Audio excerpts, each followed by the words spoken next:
Class 12 के सभी बच्चों का बहुत बहुत स्वागत है। मैं केमिस्ट्री टीचर अकबर आलम अपने यूट्यूब चैनल पर सारे बच्चों का बहुत बहुत स्वागत करता हूं। बेटा, हमारा टॉपिक जो फॉस्फीन चल रहा था, फॉस्फीन के आगे के वीडियो के बारे में हम बात करेंगे। फॉस्फीन के ऊपर हमने प्रयोगशाला विधि तक बात कर ली थी। आज का वीडियो अन्य निर्माण विधियाँ, रासायनिक गुण के बारे में, फॉस्फीन के उपयोग के बारे में और फॉस्फीन और अमोनिया के बीच में क्या अंतर होता है, इसके बारे में आज हम बात करेंगे। तो आइए हम वीडियो को स्टार्ट करते हैं, देखते हैं। आइए देखेंगे इसको। देखिए बेटा, जो फॉस्फीन है ना, फॉस्फीन के निर्माण की अन्य विधियों के बारे में आज हम बात कर रहे हैं। सबसे पहला लिखा, धात्विक फॉस्फाइड पर जल या तनु अम्ल की अभिक्रिया के द्वारा फॉस्फीन को कैसे प्राप्त करते हैं। धातु के फॉस्फाइडों पर जल या तनु अम्ल के द्वारा आप प्रमुख रूप से फॉस्फीन के निर्माण का कार्य कैसे करते हैं। देखिए, जब धात्विक फॉस्फाइड पर धातु लिया हमने और उसके ऊपर फॉस्फीन को प्रभावित कर दिया तो धातु का फॉस्फाइड जो होगा वह बन जाएगा। अब इसकी अभिक्रिया प्रमुख रूप से जल के साथ और पाए जाने वाले तनु अम्ल के साथ कराने का कार्य करेंगे। इस क्रिया के फलस्वरूप फॉस्फीन जो होती है वो हमें क्या होती है, प्राप्त होती है। देखिए, सबसे पहले हमने सोडियम फॉस्फाइड लिया, सोडियम धातु है, इसके ऊपर फॉस्फिक गैस को प्रभावित किया तो यहाँ पे हमें सोडियम फॉस्फाइड प्राप्त हो गया। प्राप्त होने वाले सोडियम फॉस्फाइड की अभिक्रिया हमने जल के साथ कराई। इस अभिक्रिया के फलस्वरूप प्रमुख रूप से हमें सोडियम हाइड्रोक्साइड की प्राप्ति होगी और फॉस्फीन गैस जो होगी वह प्रमुख रूप से यहाँ से मुक्त होने का क्या करेगी, कार्य करेगी। धातु फॉस्फाइड अर्थात सोडियम फॉस्फाइड की अभिक्रिया जब जल के साथ कराते हैं, इस अभिक्रिया के फलस्वरूप NaOH जो होता है वह प्राप्त होता है और फॉस्फीन गैस जो होती है वह प्रमुख रूप से मुक्त होने का क्या करती है, कार्य करती है। और जब पाई जाने वाली इस फॉस्फीन की अभिक्रिया, जैसे हमने एल्यूमिनियम फॉस्फाइड लिया, इसकी अभिक्रिया प्रमुख रूप से H2SO4 के साथ कराने का कार्य करते हैं तो एल्यूमिनियम के सल्फेट के निर्माण का कार्य कर लिया जाएगा। एल्यूमिनियम का सल्फेट बन गया और इस अभिक्रिया में बनने वाला प्रमुख रूप से जो फॉस्फीन गैस है यह प्रमुख रूप से मुक्त होने का क्या करती है, कार्य करती है। तो याद रखना, एल्यूमिनियम के फॉस्फाइड की अभिक्रिया जब H2SO4 के साथ कराते हैं तो अभिक्रिया के फलस्वरूप हमें उसका प्रमुख रूप से लवण की प्राप्ति होगी और इस क्रिया के फलस्वरूप फॉस्फीन गैस जो है वह प्रमुख रूप से मुक्त होने का क्या करती है, कार्य करती है। आगे को देखते हैं, आगे आते हैं। नेक्स्ट टॉपिक आता है हमारा, अगला टॉपिक जो हमारा निकल के आया वो अगला टॉपिक है फास्फोरस अम्ल पर ताप की अभिक्रिया कराकर। फास्फोरस अम्ल पर जब ताप की अभिक्रिया कराएंगे, फास्फोरस अम्ल ले लिया, जैसे सपोज दैट हमने ऑर्थोफॉस्फोरिक अम्ल या ऑर्थोफॉस्फोराइड अम्ल को लेने का कार्य किया तो यहाँ पे हमने H3PO3 को ले लिया। ये ऑर्थोफॉस्फोरिक अम्ल को आपने लेने का कार्य किया। इसकी अभिक्रिया जब आप प्रमुख रूप से कराओगे तो इस अभिक्रिया में होगा क्या कि पाया जाने वाली इस अभिक्रिया के फलस्वरूप ऑर्थोफॉस्फोरिक अम्ल जो है यह प्राप्त हो जाएगा और प्रमुख रूप से फॉस्फीन गैस जो होगी वह मुक्त होने का क्या करेगी, कार्य करेगी। आपने H3PO3 लिया, इसको आपने केवल प्रमुख रूप से गर्म कर दिया। गर्म करने पर आपको प्रमुख रूप से ऑर्थोफॉस्फोरिक अम्ल प्राप्त होगा और फॉस्फीन गैस जो होती है वह मुक्त होने का क्या करती है, कार्य करती है। नेक्स्ट हेडिंग में आती है फास्फोरस ट्राइक्लोराइड के साथ अभिक्रिया। जब फास्फोरस ट्राइक्लोराइड की अभिक्रिया कराते हैं तो आपने देखा कि फास्फोरस ट्राइक्लोराइड की अभिक्रिया ईथरीय विलयन, ईथर लिया और उसमें फास्फोरस ट्राइक्लोराइड को मिला के एक विलयन के निर्माण का कार्य कर लिया और इसकी क्रिया प्रमुख रूप से आपने लिथियम एल्यूमिनियम हाइड्राइड के साथ कराई। तो लिथियम एल्यूमिनियम हाइड्राइड की अभिक्रिया जब फास्फोरस ट्राइक्लोराइड के ईथरीय विलयन के साथ कराई जाती है तो इस अभिक्रिया के फलस्वरूप हमें प्रमुख रूप से लिथियम का क्लोराइड प्राप्त होगा, एल्यूमिनियम का क्लोराइड प्राप्त होगा। फॉस्फीन गैस जो होगी वह प्रमुख रूप से मुक्त होने का क्या करेगी, कार्य करेगी। याद रखना, आप जब प्रमुख रूप से फास्फोरस ट्राइक्लोराइड है, फास्फोरस ट्राइक्लोराइड के ईथरीय विलयन को जब आप लिथियम एल्यूमिनियम हाइड्राइड के द्वारा अपचयित करने का कार्य करोगे तो इस अभिक्रिया के फलस्वरूप फॉस्फीन गैस जो होती है वह प्रमुख रूप से मुक्त होने का क्या करती है, कार्य करती है। इस प्रकार से हम फॉस्फीन की अन्य विधियों के द्वारा भी प्रमुख रूप से फॉस्फीन के निर्माण का क्या कर सकते हैं, कार्य कर सकते हैं। अगले टॉपिक में आइए, लिखा है फॉस्फीन के भौतिक गुण के बारे में बात करते हैं। फॉस्फीन के जो प्रमुख रूप से पाए जाने वाले भौतिक गुण हैं, फॉस्फीन के भौतिक गुणों में आओ तो यह एक रंगहीन सड़ी मछली के समान पाई जाने वाली, सड़ी मछली की गंध के समान पाई जाने वाली गैस है जो प्रमुख रूप से अत्यधिक कैसी होती है, विषैली होती है। याद रखना, जो पाई जाने वाली फॉस्फीन है वो रंगहीन होती है, जिसकी गंध प्रमुख रूप से सड़ी मछली के समान होती है और इससे ये विषैली गैस होती है। अगर इसको सूंघ लें तो व्यक्ति की प्रमुख रूप से मृत्यु भी हो सकती है। यह अत्यधिक विषैली गैस कहलाती है। यह गैस प्रमुख रूप से वायु से कैसी होती है, भारी होती है। यह जल में बहुत कम मात्रा में मिले रहने का कार्य करती है। इसका घनत्व जो है 1.5 ग्राम प्रति लीटर होता है और पाया जाने वाला प्रमुख रूप से इसका जो लिक्विड होता है, अगर इसको आप द्रवित अवस्था में बनाना चाहते हैं तो 89.7 डिग्री सेंटीग्रेड, 89.7 डिग्री सेंटीग्रेड का इसको अगर आप ठंडा कर देते हो तो पूर्ण से इसकी द्रव की क्या हो जाती है, प्राप्ति हो जाती है। और -133.5 डिग्री सेंटीग्रेड पर यह पूर्ण रूप से ठोस अवस्था को प्राप्त करने का क्या करती है, कार्य करती है। लिक्विड में बदलना चाहते हो फॉस्फीन को तो -89.7 डिग्री सेंटीग्रेड दे दीजिए तो लिक्विड बदल जाएगा। और अगर आप इसको ठोस बनाना चाहते हो तो -133.5 डिग्री सेंटीग्रेड टेम्परेचर दे दीजिए तो हमें यहाँ से पूर्ण रूप से ठोस की क्या हो जाएगी, प्राप्ति हो जाएगी। चलिए आगे के टॉपिक में आते हैं, फॉस्फीन के रासायनिक गुणों के बारे में बात करते हैं। फॉस्फीन के रासायनिक गुणों में देखिए सबसे पहला रासायनिक गुण आता है अपघटन। तो फॉस्फीन आपने लिया, फॉस्फीन को आप पूर्ण रूप से वायु की अनुपस्थिति में 440 डिग्री सेंटीग्रेड टेम्परेचर पर, फॉस्फीन को जब वायु की अनुपस्थिति में 440 डिग्री सेंटीग्रेड पे गर्म करने का कार्य किया जाता है तो इस अभिक्रिया के फलस्वरूप फास्फोरस अलग हो जाता है और हाइड्रोजन जो होती है वह पूर्ण रूप से अलग होने का क्या करता है, कार्य करता है। फास्फोरस जो होगा वह पूर्ण रूप से प्राप्त होगा और हाइड्रोजन गैस जो होगी वह वायुमंडल के अंतर्गत मुक्त होने का क्या करेगी, कार्य करेगी। अगला आता है ज्वलनशीलता। फॉस्फीन जो होती है साधारण ताप पे जलने का काम भी नहीं करती। फॉस्फीन को आप पूर्ण रूप से, अगर आपने फॉस्फीन को लिया और फॉस्फीन को आपने पूर्ण रूप से 150 डिग्री सेंटीग्रेड टेम्परेचर पर गर्म करने का कार्य किया तो फास्फोरस के पूर्ण रूप से पाए जाने वाले पेंटा ऑक्साइड की प्राप्ति होगी और पूर्ण रूप से जल जो होगा वह पूर्ण रूप से मुक्त होने का क्या करेगा, कार्य करेगा। फॉस्फीन लिया, फॉस्फीन को अगर वायु की उपस्थिति में 150 डिग्री सेंटीग्रेड टेम्परेचर पर, ये O2 है, O2 फॉस्फीन को आपने पूर्ण रूप से 150 डिग्री सेंटीग्रेड पे आपने जब इसको गर्म करने का कार्य किया तो इस अभिक्रिया के फलस्वरूप फास्फोरस के ऑक्साइड की प्राप्ति होगी और जल जो होगा वह पूर्ण रूप से मुक्त होने का क्या करेगा, कार्य करेगा। चलिए आगे आते हैं हैलोजेंस के साथ अभिक्रिया में बात करते हैं। तो हैलोजेंस के साथ जब प्रमुख रूप से फॉस्फीन अभिक्रिया करती है तो अपने फास्फोनियम हैलाइड्स के निर्माण की क्रिया के अंतर्गत क्या करती है, भाग लेती है। अगर आपने फॉस्फीन की क्रिया प्रमुख रूप से पाए जाने वाले किसके साथ करा दी, पाए जाने वाले हैलोजेंस के साथ कराने का कार्य किया तो इस अभिक्रिया के फलस्वरूप फॉस्फेनियम हैलाइड्स की क्या हो जाती है, प्राप्ति होती है। आपने लिया जैसे अभिक्रिया कराई हमने प्रमुख रूप से फॉस्फीन लिया, इसकी अभिक्रिया प्रमुख रूप से HCl के साथ कराई, बहुत अधिक दाब पर जब ये क्रिया होती है तो इस अभिक्रिया के फलस्वरूप फास्फोरस के जो क्लोराइड होते हैं उसके निर्माण का क्या कर लिया जाता है, कार्य किया जाता है। फॉस्फेनियम क्लोराइड जो होता है वह यहाँ से पूर्ण रूप से क्या होता है, प्राप्त हो जाता है। चलिए आगे आते हैं, नेक्स्ट टॉपिक में बात करते हैं हैलोजेंस के साथ अभिक्रिया में के बाद अगला आता है क्लोरीन के साथ अभिक्रिया। तो जब क्लोरीन के साथ प्रमुख रूप से आप फॉस्फीन की क्रिया कराते हैं तो क्लोरीन के साथ प्रमुख रूप से फॉस्फीन क्रिया करके फास्फोरस के ट्राइक्लोराइड के निर्माण का कार्य करेगी या फास्फोरस पेंटाक्लोराइड के निर्माण की क्रिया में क्या करती है, भाग लेती है। आपने फॉस्फीन की अभिक्रिया क्लोरीन के साथ कराई, फॉस्फीन जो फास्फोरस है इसके ट्राइक्लोराइड के निर्माण का कार्य कर लिया जाएगा और फॉस्फीन की अभिक्रिया आपने क्लोरीन के साथ कराई तो फास्फोरस के पेंटाक्लोराइड के निर्माण का क्या करते हैं, कार्य करते हैं। तो याद रखना क्लोरीन के साथ जब आप प्रमुख रूप से फास्फोरस की अभिक्रिया कराओगे तो फॉस्फीन के प्रमुख रूप से ट्राइक्लोराइड और फॉस्फीन के पेंटाक्लोराइड के निर्माण का कार्य कर लिया जाता है।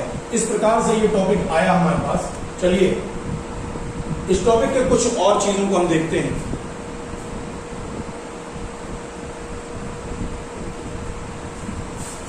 अगली रिएक्शन देखिए,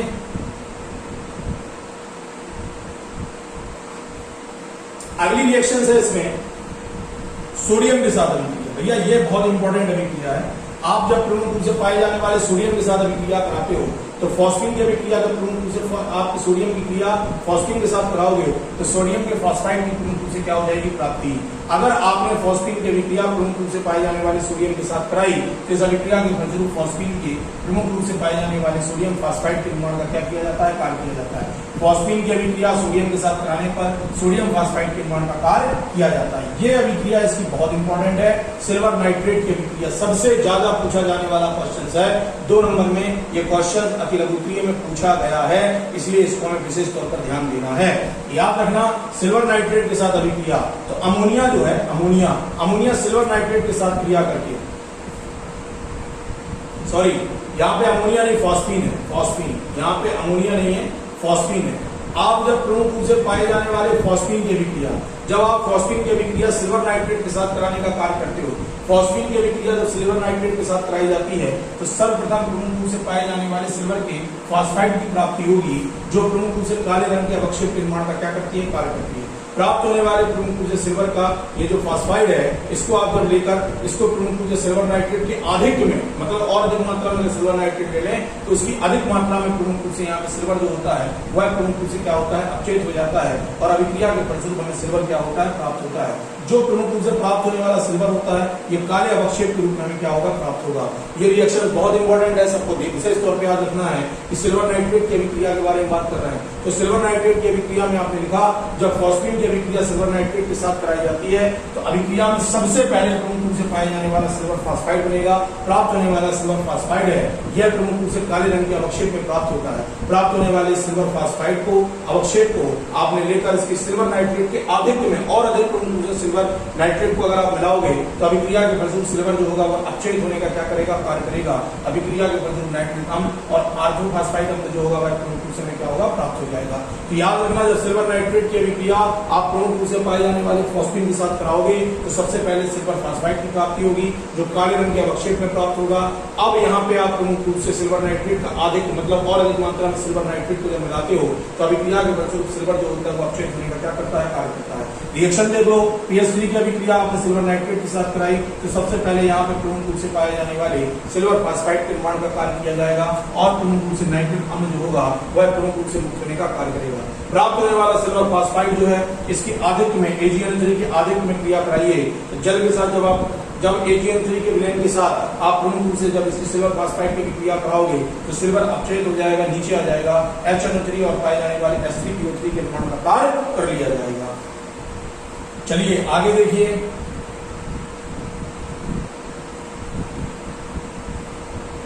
आगे आइए नाइट्रस व नाइट्रिक ऑक्साइड से अभिक्रिया। बहुत सिंपल सी अभिक्रिया है। नाइट्रस या नाइट्रिक ऑक्साइड के साथ जब प्रमुख रूप से पाए जाने वाले फॉस्फीन की अभिक्रिया कराओगे तो इसमें पाए जाने वाली क्रिया के अंतर्गत हमें प्रमुख रूप से प्राप्त होने वाले आर्थोफॉस्फोरिक अम्ल की प्राप्ति होगी और आर्थोफॉस्फोरिक अम्ल H3PO4 के निर्माण का कार्य कर लिया जाएगा या प्रमुख रूप से H3PO3 के निर्माण का कार्य किया जाता है। आप नाइट्रोजन डाइऑक्साइड से अगर फॉस्फीन की अभिक्रिया कराओगे तो आर्थोफॉस्फोरिक अम्ल मिलेगा और यदि पाए जाने वाले नाइट्रस ऑक्साइड के साथ अभिक्रिया कराओगे फॉस्फीन की जैसे अभिक्रिया के फलस्वरूप H3PO3 जो होता है वह प्रमुख रूप से इसके निर्माण का कार्य कर लिया जाता है।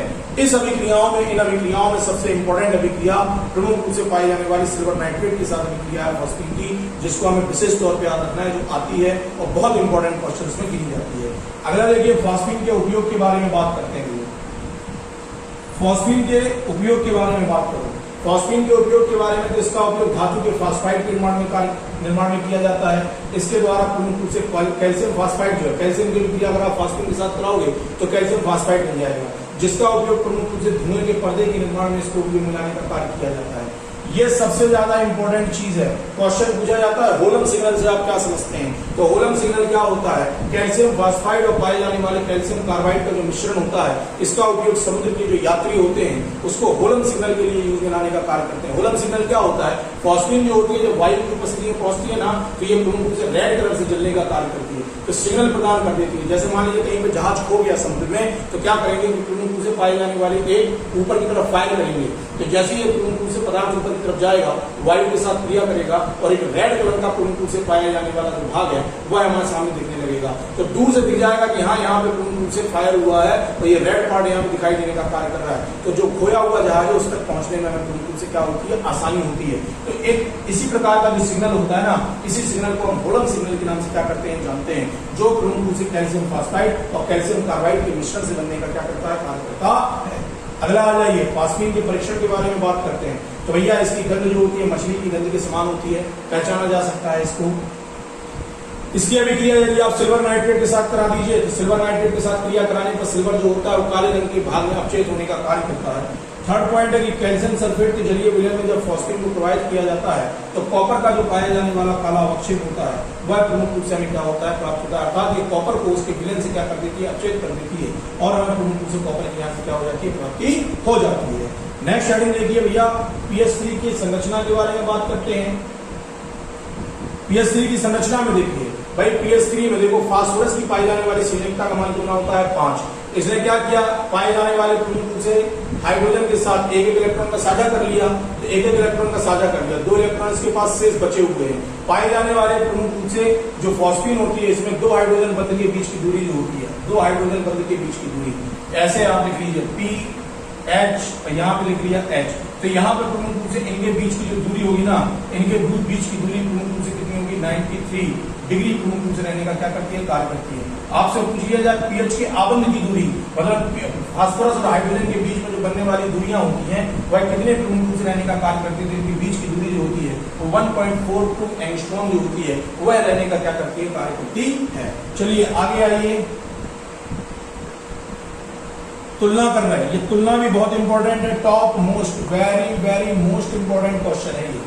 फॉस्फीन और अमोनिया के गुणों की तुलना करो। तो देखो अमोनिया का जो आप पाए जाने वाला अमोनिया है ये नाइट्रोजन का हाइड्राइड है और फॉस्फोरस जो है वह प्रमुख रूप से हाइड्रोजन का हाइड्राइड है। इसको विशेष तौर पर याद रखना है। इन दोनों की अणुसूत्र भी प्रमुख रूप से समान होगा, इनकी संरचना भी जो होती है कैसी होती है, समान होती है। दूसरे पॉइंट में आप फास्फीन की गंध जो होती है यह सड़ी मछली के समान होती है, जबकि अमोनिया जो होती है विशेष प्रकार की तीव्र गंध, अर्थात इसके अमोनिया में यदि आप सूंघ लोगे तो आंखों से आंसू होते हैं, आने का क्या करते हैं, कार्य करते हैं, बहुत तीक्ष्ण होती है।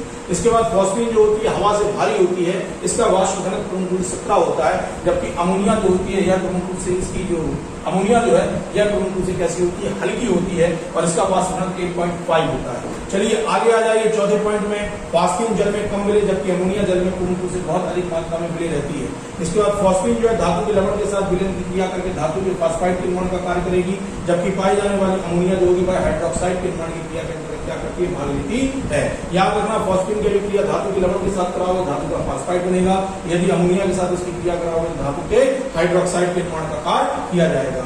इसके बाद आता है कि अमोनिया जो है, अमोनिया के अणु में प्रमुख रूप से हाइड्रोजन आबंध बनाने की जो क्षमता होती है वह प्रमुख रूप से क्या होती है, पाई जाती है, जबकि फास्फीन जो होता है फास्फीन के अणु जो होते हैं हाइड्रोजन बंध बनाने का कार्य नहीं करते। देखो भैया हाइड्रोजन बंध बनाने का काम नहीं कर रहा, इसलिए फॉस्फीन जो है वह प्रमुख रूप से जल में मिले नहीं होती है। अमोनिया जो है वह प्रमुख रूप से हाइड्रोजन बंध बनाने का काम कर रही है, इसलिए यह प्रमुख रूप से जल में मिले रहने का क्या करती है, कार्य करती है। इस प्रकार से हमारा जो फॉस्फीन का टॉपिक है एक इंपॉर्टेंट टॉपिक, बहुत इंपॉर्टेंट टॉपिक जो एग्जामिनेशंस में कई बार पूछा गया है फॉस्फीन को। तो मैं आशा करूंगा सारे बच्चों से कि इसके फॉस्फीन के निर्माण की प्रयोगशाला विधियां, अन्य विधियां, रासायनिक गुण, भौतिक गुण, उपयोग और रासायनिक गुणों में सबसे ज्यादा जो प्रोसेस है वो है सिल्वर नाइट्रेट से अभिक्रिया। इसको बिल्कुल रट मारिए, दिमाग में रख लीजिए, याद करना है, सिलेक्टेड क्वेश्चन है। इसी प्रकार से आपको एक चीज और याद रखनी है कि अमोनिया और पाए जाने वाले फॉस्फीन में अंतर क्या है। तो अमोनिया और फॉस्फीन का जो अंतर है इसको भी हमें बहुत अच्छे से याद करना है, क्योंकि ये क्वेश्चंस पूछे जाते हैं। फॉस्फीन लॉन्ग क्वेश्चन में आती है और फॉस्फीन के द्वारा जो दो क्वेश्चंस मैंने बताए ना, सिल्वर नाइट्रेट के साथ अभिक्रिया और फॉस्फीन और अमोनिया के बीच में तुलना और अंतर, इनकी तुलना जो की हमने, इसके प्रमुख से पाए जाने वाले अंतर, ये दो क्वेश्चंस फॉस्फीन से बहुत ज्यादा पूछे जाते हैं। तो मैं सभी बच्चों से आशा करता हूं कि मैं जो वीडियो समझा रहा हूं उसको बड़े अच्छे से पढ़ना है, दम लगा के पढ़ने का काम करना है। यूपी बोर्ड का सिलेबस भी आ गया है, 3 चैप्टर उसमें से हटा दिए गए। तत्वों का निष्कर्षण चैप्टर हट चुका है, बहुलक वाला चैप्टर हट चुका है और एक चैप्टर और है वह भी प्रमुख रूप से हटाया जा चुका है। 3 चैप्टर हट चुके हैं और चैप्टरों में कंसाइज करके, उसको बहुत कंप्रेस करके छोटे छोटे टॉपिक जो है उसमें से निकाल के रख दिए गए। हमें केवल अब स्टडी जो करनी है वो केवल टॉपिक्स की स्टडी करनी है, पूरे चैप्टर नहीं पढ़ने, टॉपिक्स पढ़ने हैं। तो मतलब अब सिलेबस बहुत कम हो गया है और आशा करता हूं सारे बच्चों से कि आप लोग घर पे पढ़ते रहेंगे, मैं आपको पूरा पढ़ाता रहूंगा। जो भी डाउट या दिक्कत या परेशानी आती है आप मुझसे कमेंट बॉक्स में पूछ सकते हैं। और मैं सारे बच्चों से आशा करता हूं जिन्होंने चैनल को अभी तक सब्सक्राइब नहीं किया वो चैनल को सब्सक्राइब कर लें, बेल आइकन दबा लें ताकि आप तक नोटिफिकेशन पहुंचने का कार्य कर सकें। तो आशा करूंगा कि फॉस्फीन आपको जो समझाई है बहुत अच्छे समझ में आ गई होगी। तो सभी बच्चों को नए वीडियो के लिए इंतजार करिए, सब्सक्राइब कर लीजिए चैनल और जो नोटिफिकेशंस हैं उन नोटिफिकेशंस को प्राप्त करने के लिए बेल आइकन को भी आप दबा लीजिए। इसी आशा के साथ पुनः आपके सामने नए वीडियो के साथ उपस्थित होगा। तब तक के लिए धन्यवाद, बहुत बहुत आभार आपका।